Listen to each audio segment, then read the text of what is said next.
জীৱনচাৰণা বাস্তৱ চেনেলৰ অন্য এটা নতুন ভিডিঅ'লৈ তোমালোক সকলোকে পুনৰ এবাৰ স্বাগতম জনালোঁ। তো আজি আকৌ আমি অলপ বায়োলজি কুৱেশ্যন প্ৰেক্টিছ কৰিম, গতিকে তোমালোকক সকলোকে আজি আকৌ এবাৰ আমি বায়োলজি ভিডিঅ' এটা প্ৰভাইড কৰিম। আজিৰ এই চেপ্টাৰটোৰ নাম হৈছে cell the unit of life. প্ৰথম কুৱেশ্যনটো আছে আমাৰ আগত, মেটছ দ্য কলম 1 and 2 choose the correct combinations from the options. তো ইয়াৰ পৰা আমি অপশ্যনবিলাকৰ পৰা কাৰেক্ট আমাৰ কম্বিনেশ্যনটো উলিয়াব দিছে, কোনটো অৰ্থত মিলিব কোনটো কাৰ লগত, এতিয়া আমি উলিয়াব আহাম। এতিয়া প্ৰথমে আছে এই টাইপিকেল বেক্টেৰিয়া অৰ্থাৎ আদৰ্শ বেক্টেৰিয়া। আদৰ্শ বেক্টেৰিয়া এটা চাইজ কিমানমান হয়? চাইজটো মান নিশ্চয়ভাৱে 1 পৰা 2 মাইক্ৰমিটাৰ মানলৈকে হয়, গতিকে এইটো একদম কাৰেক্ট আছে। PPLO মানে হৈছে প্লিউৰোপ্ৰনিয়া নিমনিয়া লাইক অৰ্গেনিজমছ, যাৰ আমি চাইজটো ক'ব পাৰোঁ 0.1 মাইক্ৰমিটাৰ। অৰ্থাৎ আমি ইয়াৰ পৰা এটা কথা ক'ব পাৰোঁ যে বি টু টুৰ লগত আছে, গতিকে এই নাম্বাৰ অপশ্যনটোৱে আমাৰ কাৰেক্ট হ'ব। অপশ্যন নম্বৰ এইটো এই কাৰণে কাৰেক্ট হ'ব কাৰণ বি টু টুৰ লগত মিলিছে, বাকীকেইটাত বি টু বেলেগৰ লগত আছে। এইকেইটা চোৱা অপশ্যনৰ পৰা তোমালোকে এনেকৈ চাব পাৰিবা। Next typical eukaryotic cell. Eukaryotic চেলটো আমাৰ 10 পৰা 20 মাইক্ৰমিটাৰে হয়। আৰু নেক্সট আছে আমাৰ ভাইৰাছটো 0.02 পৰা 0.2 মাইক্ৰমিটাৰ হয়। এইখিনি আমাৰ তোমাৰ ধুনীয়াকৈ মনত ৰাখিবা, নিশ্চিতভাৱে মনত ৰাখিবা। গতিকে এনচাৰ হৈ যাব আমাৰ ই। সকলোৱে মনত ৰ'ল। এতিয়া আমি নেক্সট কুৱেশ্যনলৈ যাওঁ আহোঁ। নেক্সট ধুনীয়া এটা শ্লোক ধৰা, ধুনীয়া এটা উক্তি যে सपने वो नहीं होते जो सोने पर आते हैं, सपने वो होते हैं जो सोने नहीं देते हैं। বহুত ধুনীয়া লাইন এইটো, মনত ৰাখিবা সদায় আৰু এইমতে কাম কৰি যাবা। অৰ্থাৎ ইয়াত এইটোৱে বুজা হৈছে যে সপোন সেইবিলাক নহয় যিবিলাক আমি শুই থাকোঁতে দেখোঁ, সপোন যিবিলাকে আমাক শুবলৈ নিদিয়ে। এইখিনি হৈছে কথা, তোমালোকে ভালদৰে বুজি পাইছা। নেক্সট আছে আমাৰ A elaborated network of filaments, proteinous structures present in the cytoplasm which help the maintenance of cell shape is called. তো এইটো ক্ষেত্ৰত আমাৰ কি সুধিছে যে কোষ এটাক নিশ্চিতভাৱে এটা সুসংগঠিত শ্বেপ অৰ্থাৎ আকাৰত ভৰ্তাই ৰখাটোত আমাক কিহে সহায় কৰে? এই ষ্ট্ৰাকচাৰবিধ কি হয়? এইটো চাইটোস্কেলেটন হয়। যেনেকৈ আমাৰ হিউমেন স্কেলেটন, তেনেকৈ কোষটো চাইটোপ্লাজম কোষটো চাইটোপ্লাজম থাকে। চাইটোপ্লাজম মানে হৈছে কোষ পৰশ। এই কোষ পৰশৰ পৰাই আমাৰ এই চাইটোস্কেলেটন কথাটো আহিছে। যেনেকৈ হিউমেন স্কেলেটন তোমালোকে নিশ্চিতভাৱে দেখিছা বা দেখিবা ভৱিষ্যতে। নেক্সট পেজ আছে আমাৰ, এইটো পেজ হৈ গৈছে, তোমালোকে লিখি ল'বা। Next question, identify the appendix present on the surface of some bacterial cell that help attach from rock stream and also host tissues. অৰ্থাৎ বেক্টেৰিয়া চেলত থকা ষ্ট্ৰাকচাৰটো উলিয়াব দিছে, যিটো ষ্ট্ৰাকচাৰে আমাৰ কি কৰে, বেক্টেৰিয়াবিধক হোষ্ট চেল অৰ্থাৎ শৰীৰত অৰ্গেনিজমবিলাকৰ যিটো বডি চাৰ্ফেচত এটাচ কৰি থকাতে সহায় কৰে, অৰ্থাৎ খোপনি পুতি ধৰাত বুলি কয়, সেনেকুৱা ধৰণৰ কথা। এইটো হৈছে তোমাৰ ফিমৰি। এইটোৱে আমাৰ কাৰেক্ট হ'ব, এনচাৰ নম্বৰ চি হ'ব। কিয়নো মই ইয়াতে ব্যাখ্যা কৰি দিছোঁ অলপ। ফ্লেজিলা হৈছে মোটাইল বা নন মোটাইল। এই ক্ষেত্ৰত মোটাইলত ফ্লেজিলাই প্ৰেজেণ্ট থাকে, নন মোটাইল ফ্লেজিলাই এবচেণ্ট থাকে। অৰ্থাৎ ফ্লেজিলাই আমাৰ চলা ফিৰা কামটোত সহায় কৰে। আৰু পিলাই হৈছে বেছিভাগ ক্ষেত্ৰত পিলাইটো ছেক্স পিলাই থাকে। এই ছেক্স পিলাইটোৰ লগত আমাৰ ডিটাৰমিনেশ্যন হয়। এনেকুৱা তোমালোকৰ বহুত কথা থাকিব পাৰে। নেক্সট ফিমৰিটো হৈছে এটাচমেণ্ট, অৰ্থাৎ কোনো হোষ্ট চেলৰ লগত এটাচ হৈ থাকিবলৈ আমাক এই ফিমৰিবিধে আমাক হেৰি কৰে। আৰু চিলিয়া মানে হৈছে তোমালোকৰ চিলিয়েটেড প্ৰটজোৱা, যেনেকৈ পাইছা তোমাৰ পেৰামেচিয়াম, এইটো এনেকৈ তোমালোকৰ চিলিয়েটেড প্ৰটজোৱা হৈ যায়। এইটো বেক্টেৰিয়াৰ ক্ষেত্ৰত এই তিনিটা মত ৰাখিলে হৈ যাব। যেনেকৈ ফ্লেজিলেটেড প্ৰটজোৱা, ট্ৰাইপেনোচোমা, স্লিপিং চিকনেছ বেমাৰ কজ কৰে। তো এনেকুৱা ধৰণৰ তোমালোকে কথা আছে। নেক্সট কি আছে আমাৰ, different cells have different size.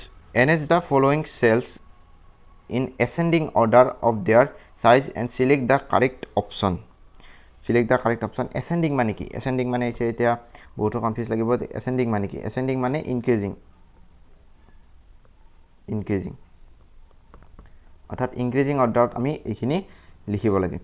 এতিয়া মাইক্ৰোপ্লাজমা আছে মাইক্ৰোপ্লাজমাটো আমি জানো সবচে সৰু 0.1 মাইক্ৰোমিটাৰ আৰু এটা কথা মনত ৰাখিবা যে মাইক্ৰোপ্লাজমা can live without oxygen the mycoplasma the smallest cell can also survive without oxygen এইটো কথা মনত ৰাখিবা এইটো কথা নিটটো কোৱেশ্চন আহিছিল তো আমি সাম যে মাইক্ৰোপ্লাজমা আছে মাইক্ৰোপ্লাজমাটো সবচে সৰু গতিকে 1 নম্বৰত মাইক্ৰোপ্লাজমাই থাকিব অৰ্থাৎ এ আৰু বি অপচনত 1 নম্বৰত মাইক্ৰোপ্লাজমা আছে নেক্সট আমি যদি চাও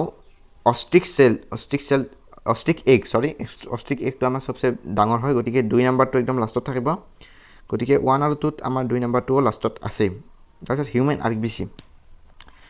আৰবিসি তোমালোকৰ কি হয় নিশ্চিতভাৱে আমি ক'ব পাৰো যে হিউম্যান আৰবিসিটো অলপ ডাঙৰ হয় ব্যাকটেৰিয়া সেলত কৰি গতিকে হিউম্যান আৰবিসি আমাৰ 3 নম্বৰত আহিছে আৰু সৰি ইটো ভুল হৈছে হিউম্যান আৰবিসি আমাৰ 3 নম্বৰত আহিব ঠিক আছে এইটো হয় আৰু ব্যাকটেৰিয়াল সেলটো আমাৰ 4 নম্বৰত আহিছে গতিকে অপচন নম্বৰ এইটোই কাৰেক্ট হ'ব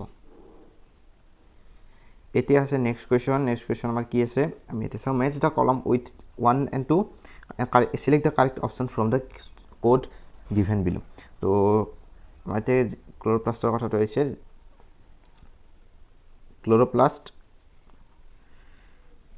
ক্লোৰোপ্লাস্ট আমাৰ কি হল লগত গ্ৰীন প্লাস্টিড এইটো লগত হ'ব ক্লোৰোপ্লাস্ট গ্ৰীন প্লাস্টিড ক্ৰোমোপ্লাস্ট হৈছে আমাৰ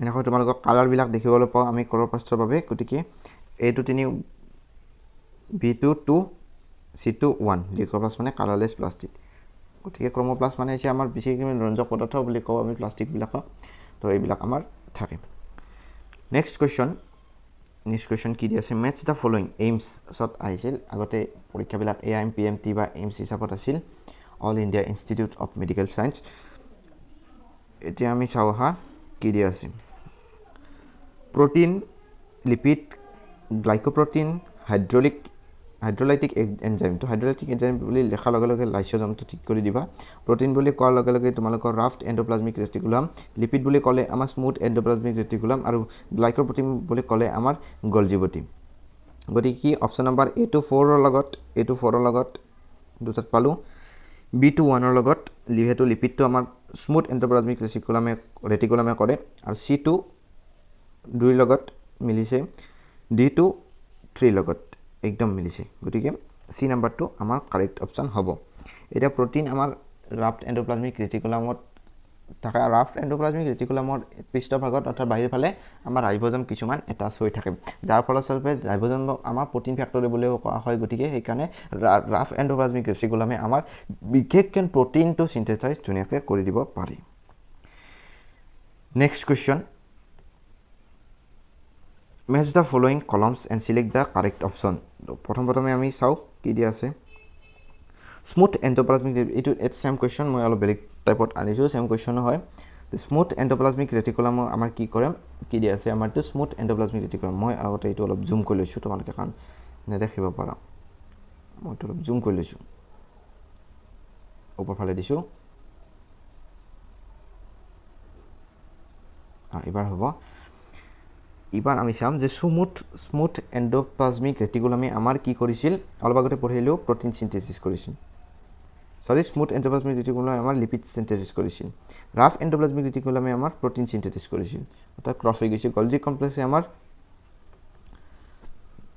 গ্লাইকোলাইসেশন আৰু সেন্ট্ৰিয়লে আমাৰ স্পিন্ডেল ফৰ্মেশন গতিকে আমি এ আৰু বি টুতে অপচন বিলাক লুকাই আছে গতিকে সি আৰু ডি টু নাচালেও হ'ব এটোৱে আছে এটো আমাৰ 2 লগত এইটো 2 লগত এটা অপচনতে আছে গতিকে অপচন নম্বৰ 1 টো কাৰেক্ট হ'ব B2 1 ৰ লগত 3 টো 3 লগত 4 টো 4 লগতে মই এতিয়া দিলৈ তোমালোকক যেহেতু গতিকে আমি ইমান লেখা মেলা কোনে থাকো আমি ডাইৰেক্ট লিখি দিও এনসাৰ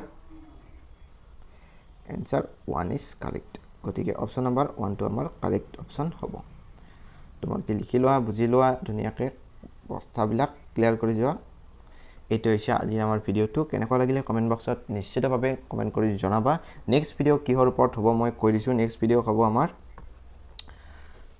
মূল কনসেপ্টৰ ওপৰত হ'ব অৰ্থাৎ ফিজিক্যাল কেমিস্ট্ৰি পিসি ফিজিক্যাল কেমিস্ট্ৰিৰ মূল কনসেপ্টত আমাক কনসেন্ট্ৰেশন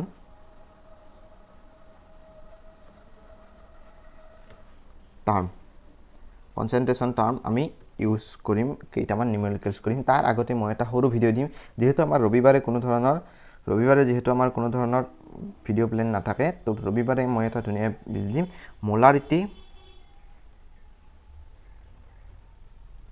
আৰু ভাৰ্চেছ বুলি লিখিছোঁ মই, মোলাৰিটি ভাৰ্চেছ মোলালিটি।